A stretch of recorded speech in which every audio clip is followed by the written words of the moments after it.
sebagai ketua panitia pelaksana pertandingan, Arema FC tidak boleh beraktivitas di lingkungan sepak bola seumur hidup. Nanti pasti kau mengerti, terasa hilang dan saja untuk pergi. Inilah kengerian di pintu 13, kuburan massal dalam tragedi Kanjuruhan. Jadi kengerian di pintu 13 adalah sebuah kesaksian yang diungkapkan langsung oleh salah seorang penonton tragedi Kanjuruhan, di mana tragedi yang mempertemukan antara Arema FC dan Persebaya yang memakan ratusan korban jiwa. Lantas bagaimana cerita lengkapnya hingga pintu 13 ini disebut-sebut sebagai pintu yang paling banyak memakan korban? Mari kita bahas bersama-sama. Jadi Eko adalah seorang penonton pertandingan antara Arema FC dan Persebaya di Stadion Kanjuruhan, menyaksikan langsung pertandingan di sana namun tidak sempat masuk dan memilih untuk menonton di warung kopi yang terdekat dengan pintu 10. Pada saat peluit akhir dibunyikan, Eko ini mendengar gelegar guncangan dari dalam stadion, namun Eko bertanya-tanya kerusuhan apa yang terjadi sementara di dalam hanya ada satu supporter, yaitu Aremania. Setelahnya, kemudian Eko berlari ke pintu 10. Nah, di pintu 10 ini sudah banyak orang berdesak-desakan berusaha untuk keluar. Nah, sebagian ada yang berhasil keluar, namun Eko kemudian berlari lagi ke pintu 13 untuk mengecek teriakan-teriakan yang lain.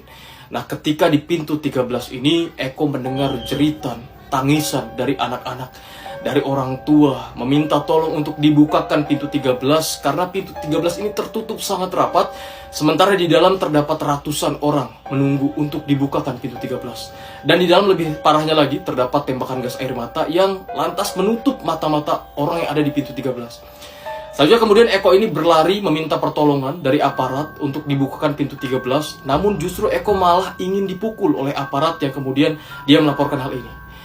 Eko kemudian berlari lagi ke arah yang lain, meminta pengamanan pertandingan untuk berlari ke pintu 13. Namun ketika berlari ke pintu 13, Eko menemukan orang-orang sudah tergeletak tidak bernyawa.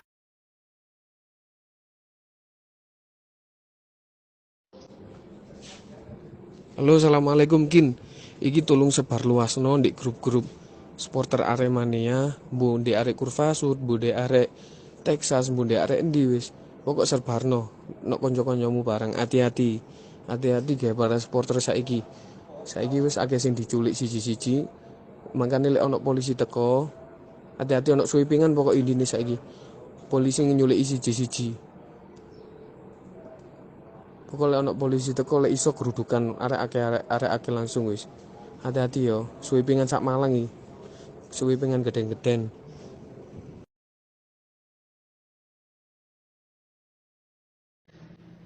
Yang lebih parah itu, akhirnya mereka uyel-uyelan keluar karena menghindari gas air mata.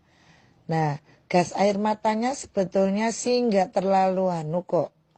Cuman ini uyel-uyelane karo sodok-sodokane karo jejek-jejekane sesama supporter. Nah, terus di pintu 3 sebelah kiri warung saya itu ada anak terjepit. Ada anak kecil terjepit. Dari situ awalnya ditolonglah sama polisi. Pak Arif namanya, orang Batu, polisi Batu. Terus ditolong, dia dilindungi, dibawa. Tapi wong supporter sadurunge wis ngombe kabeh. Yang meninggal pun itu banyak yang berbau alkohol. Yang saya tolong itu ternyata Mas Nawi itu juga pemabuk. Itu temennya Wendaku koncoku juga. Nah itulah. Lah si Pak Arif ini nolong. Tapi dipukuli kepalanya. Kenapa saya tahu? Karena saya selamatkan di toko saya yang namanya Pak Nawi ini. Pak Arif ini. Polisi ini tak selamatkan. Malah saat itu dawetku iki aku dodolan dawet kate dikepruk nih yo aku lho iki dawet Mas ojo yo terus didele. Habis itu si anak kecil ini sama Pak Arif ini diraupi, dicuci mukanya di tokoku Mas. Jadi terus masuk. Jek nguber bocah sing iki mau kayak jaran kepang kalap ngono kae. Dia sembarang wong digeyepuki diantemi.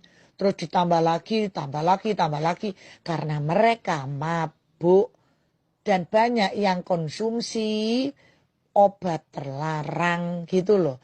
Akhirnya polisi 3 tadi yang namanya Pak Arif itu masuk ke toko, kita selamatkan. Ya ini ceritanya saya tahu. Dia nangis, kasihan, tapi anak perempuan tadi terselamatkan. Kepalanya benjol-benjol, Mas. Terus yang kedua, Pak, siapa yang dari Sumber Manjing, polisi dari Sumber Manjing. Saya apal orangnya tapi lupa namanya. Sampai bajunya itu loh, Mbak Polwan-Polwan itu yang masuk ke situ. Kita copoti semua bajunya, kasihan. Diuber, Mas, karo supporter. Terus polisi yang satu di atas tribun itu yang dari Trenggalek itu, dia ajar habis-habisan. Yang bapak siapa itu yang beli kopi sebelum masuk jaga itu beli kopi di saya, ngopi disik. Makanya kita tuh nggak bisa menyalahkan polisinya, juga nggak bisa menyalahkan supporternya, karena supporternya itu intinya dia itu gengsi. Kenapa bisa kalah di kandang sendiri? TV ku lo tak setel bal-balan. Itu mereka teriak meso nggak karu-karan.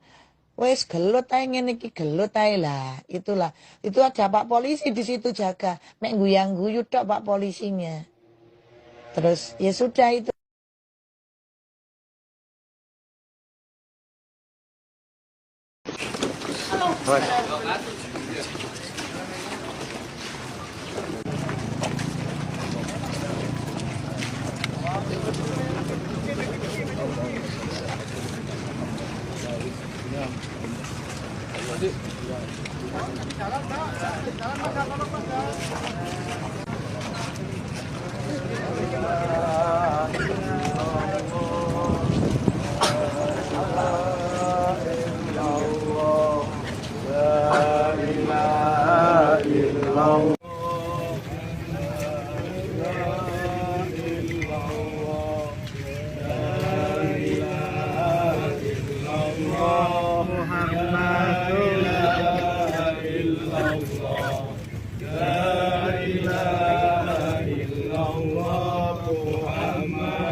La